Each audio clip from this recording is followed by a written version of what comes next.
के जान दे दे ये लोग होगा जी हमने का भाई ससुर है हां होय ले लाउरा सुर हो लेकिन चली इतना सुंदर मंच हां इतना सुंदर व्यवस्था इतना सुंदर कमेटी के लोग इतना सुंदर भागल तकारी हां हम भगवान से यही प्रार्थना करेंगे कि अल्लाह अपनी अदालत में मेरी जमानत रखना मैं इस दुनिया में रहूं या ना रहूं ये 12 कमेटी के पूरा सलामत रखना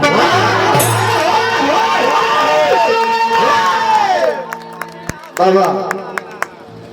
कमेटी के प्यार दुलार बहुत मिलेला वही प्यार दुलार के देन बा आज हम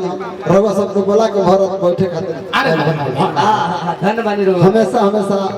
बहुत ज्यादा प्यार दुलार कमेटी ढेर स्टेज पर हमने के जाते नहीं जा बाकी ऐसा व्यवस्था ऐसा कमेटी के सदस्य पुरानिया लोग बैठ के हमने प्रोग्राम देखा था बार बार हमने के अभिनंदन करब जा गिरवा सब जब तक जी स्वस्थ रही और मस्त रही अपना अपना काम में व्यस्त रही हेलो कमेटी में सुमति बना रहे काहे कि तुलसी बाबा लिखले बारे कि जहां सुमति तहां संपत्ति ना आना जहां कुमति तहां विपत्ति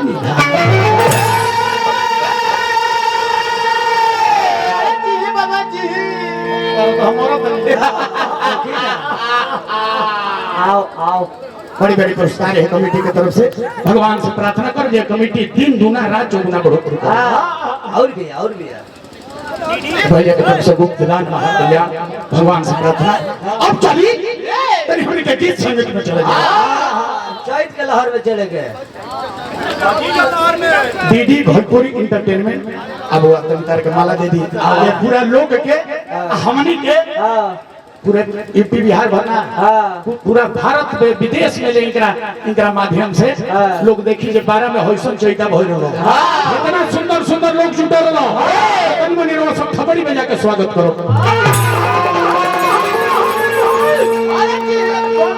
जहां रहता है आबाद रहो लहलहात रहो चांद खानी चमकत रहो जा राजा हो जा के गाना उड़ैले रहा बउआ कंपनी में सब 2-4 रुपए दिए रसगुल्ला छोड़ रसगुल्ला हम हेलो चैनल वाला मालिक आई है रसगुल्ला हम भइले बनी करा खाती सवरका जी के नचनिया खाते ओहो दुगो को नहीं खाते सोना खाते सोना अरे हमर सोना हो होई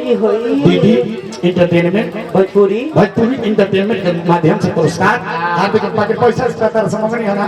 बाकी लोग कमा तर तो हमनिया के माध्यम से तो तने हमनियो के अपना कमाई में से दे लगी हो अंतिम ए महाराज जब व्यास के चैता भगवान नहीं खे बुझात हमने के 1 महीना ये राम काहे कहिला जा यही महीना में पुरुषोत्तम राम चारों भाई के अवतार भइल रहे यही महीना में नया नया ऑन होला यही महीना में काका लोग के केस जोन पाको रहेला धीरे से नीचे से करियाए के शुरू कर दो ऊपर से डाई मारा जाला आ सूखल पटई सूखल डाढ़ी में से तूर दे तो फचर फचर आई पूर्वक व्यास को हतर जो चैता भगवान कहने अगर गन्ने बानी महाराज ए मारो पागल हो का बाकी वो स्वामी तुलसी बाबा का लिखले बानी हमनी के मानुष चोरी के तरंतार खाती अना तोहर कमीर बर्बाद होता ना तोहर बुद्धि पूरा बुद्धि तर बुद्धि बचल का लिखले बानी कि कला चूक के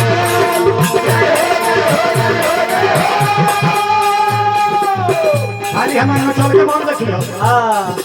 तारा लोग ना भर दे त हदी बगवे फटे लगे लाए कला चूक के नाम आधारा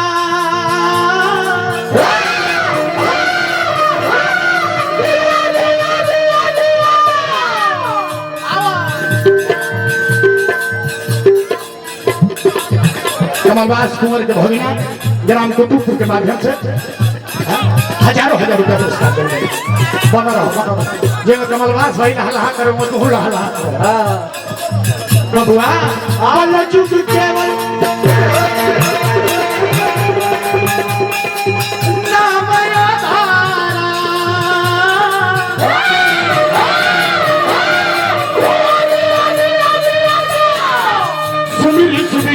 भवरूता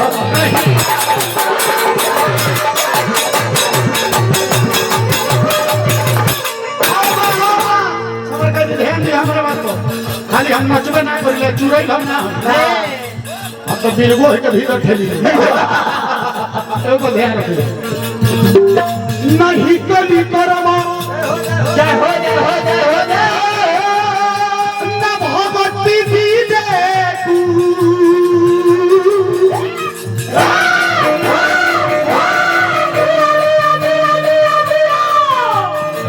राम नाम अभिलंबित बना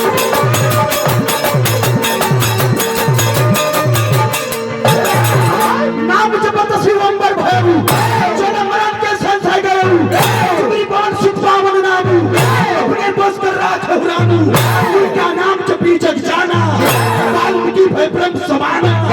सो मुख राम नाम नहीं आवा सो मुख ब्रह्म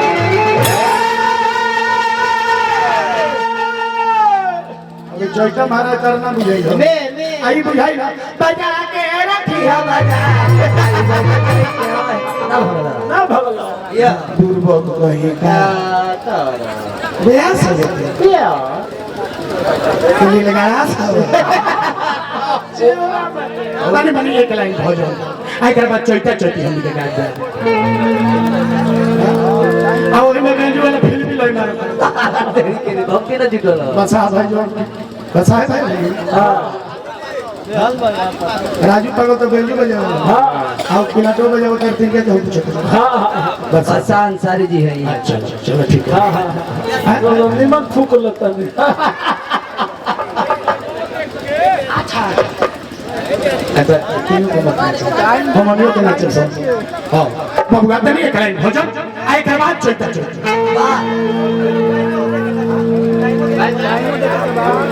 चैत छोड़ दिया भजन छोड़ दिया चलो चौपैया भजन हो गया लाइदारी गाओ बाप रे